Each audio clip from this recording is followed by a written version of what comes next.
Assalamualaikum warahmatullahi wabarakatuh.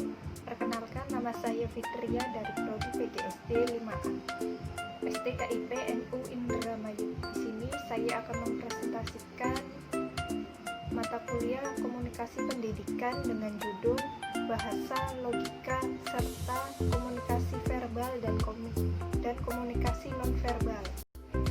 Bahasa, logika, serta komunikasi verbal dan nonverbal. Menurut Bakri dan Trisakti yang menyatakan logika sebagai teori penyimpulan yang sah, logika menggunakan bahasa sebagai ungkapan konsep maupun pendapat karena pendapat yang terdiri atas hubungan dua konsep tidak dapat diketahui oleh orang lain, sehingga membutuhkan bahasa sebagai ungkapannya, baik bahasa alami maupun bahasa ilmiah. Dalam artian, bahasa memiliki peran yang sangat besar dalam mengkomunikasikan isi pikiran yang dimiliki seseorang kepada orang lain. Mengkomunikasikan isi pikiran yang dimiliki seseorang kepada orang lain baik secara lisan maupun tulisan. Melalui bahasa pula manusia bernalar dan bertanya jawab dalam rangka mencari kebenaran. Dengan demikian, fungsi bahasa sangatlah beragam, tidak hanya terbatas sebagai alat komunikasi saja, melainkan juga alat bernalar dan lain sebagainya. Beragam fungsi bahasa sebagai alat komunikasi dapat dikelompokkan ke dalam 3 kategori fungsi, yaitu yang pertama, fungsi informatif bahasa. Fungsi informatif bahasa adalah untuk mengkomunikasikan informasi, merumuskan dan menerima atau menolak preposisi atau menyajikan argumentasi. Yang kedua, fungsi ekspresif bahasa, yaitu untuk mengungkapkan rasa atau mengekspresikan perasaan tertentu seperti sedih, gembira, sayang, benci, dan sebagainya. Fungsi ini juga digunakan untuk menyampaikan sikap tertentu. Yang ketiga, ada fungsi direktif, yaitu untuk menyatakan perintah atau larangan. Dalam komunikasi, logika merupakan hal yang sangat penting demi tercapainya komunikasi yang efektif. Karena itu, logika mengajarkan bagaimana cara menyampaikan informasi. Selanjutnya ada kode dan simbol dalam komunikasi. Manusia adalah makhluk yang memiliki kelebihan dibandingkan dengan makhluk lainnya. Selanjutnya ada kode dan simbol dalam komunikasi. Manusia adalah makhluk yang memiliki kelebihan dibandingkan dengan makhluk lainnya, yaitu kemampuan daya pikirnya. Kemudian kemampuan dan keterampilan dalam berkomunikasi, serta kemampuan manusia dalam menciptakan simbol-simbol dan memberi arti pada simbol-simbol yang ada di sekitarnya. Simbol menjadi sesuatu yang penting bagi manusia. Oleh karenanya, manusialah yang dapat membentuk simbol sebagai simbol makhluk yang berkebudayaan dan berpikir. Dalam konteks komunikasi, simbol adalah sesuatu yang dipertukarkan baik dalam komunikasi verbal maupun nonverbal. Komunikasi adalah kegiatan pengoperasian lambang atau simbol yang mengandung makna atau arti. Selanjutnya ada komunikasi verbal. Komunikasi verbal adalah bentuk komunikasi yang menggunakan tulisan ataupun lisan. Bentuk komunikasi ini membutuhkan alat berupa bahasa yang outputnya berupa ucapan atau tulisan kata-kata. Komunikasi verbal efektif selama orang yang berinteraksi mengerti bahasa yang digunakan. Selanjutnya, fungsi komunikasi verbal. Secara umum berikut ini adalah fungsi-fungsi komunikasi verbal. Yang pertama ada penamaan.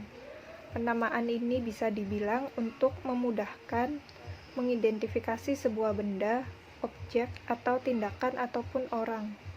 Tanpa komunikasi yang menggunakan bahasa seperti verbal, kita akan mudah bingung saat mereferensi sesuatu. Yang kedua, ada fungsi jalur interaksi dan transmisi informasi. Sebagai alat untuk bertukar ide, komunikasi verbal ini lebih mudah digunakan. Kita bisa menyampaikan emosi, informasi, empati, maksud, dan berbagai hal lainnya dengan menggunakan kata-kata ataupun kalimat. Yang ketiga, ada fungsi menonjolkan artikulasi dan intonasi. Komunikasi verbal cukup unik karena dalam ungkapan-ungkapan menggunakan bahasa.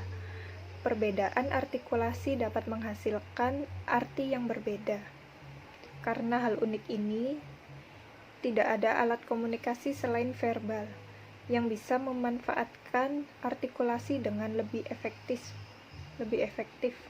Dan yang keempat, ada fungsi alat sosialisasi yang efektif. Karena komunikasi verbal mudah digunakan, efektif menyampaikan maksud, banyak digunakan, dan fleksibel.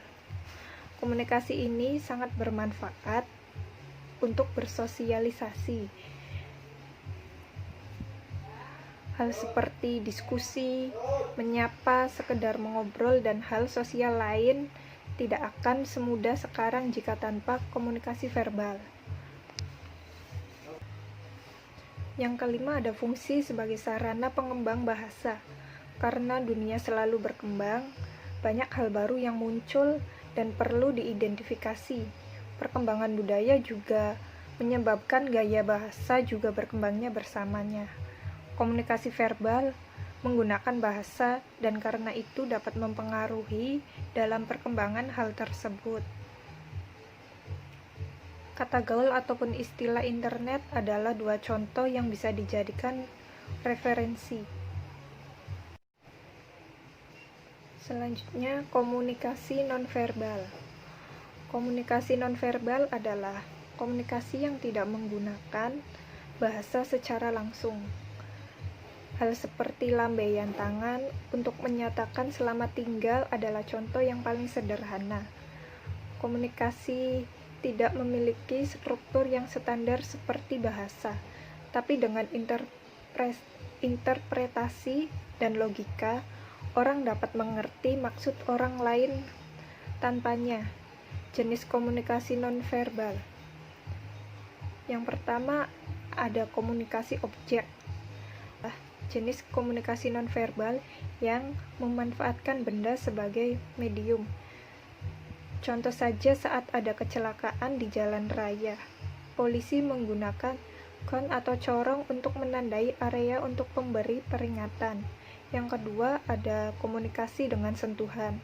Sentuhan ini biasanya merupakan jenis komunikasi nonverbal yang menunjukkan relasi antara orang yang melakukannya.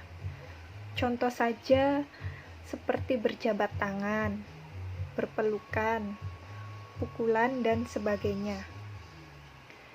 Yang ketiga, ada komunikasi yang memanfaatkan waktu.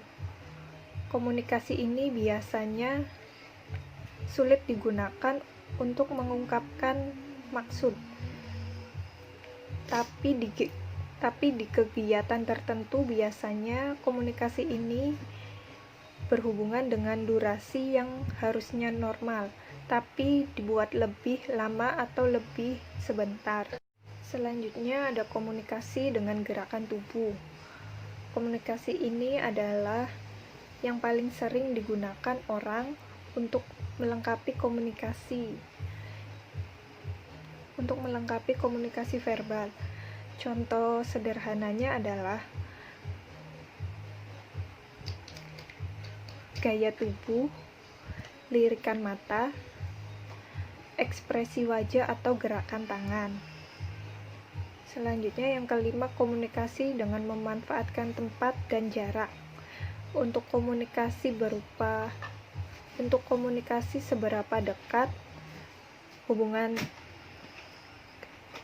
kalian dengan seseorang berdasarkan jarak dan posisi Anda secara fisik terhadap orang lain.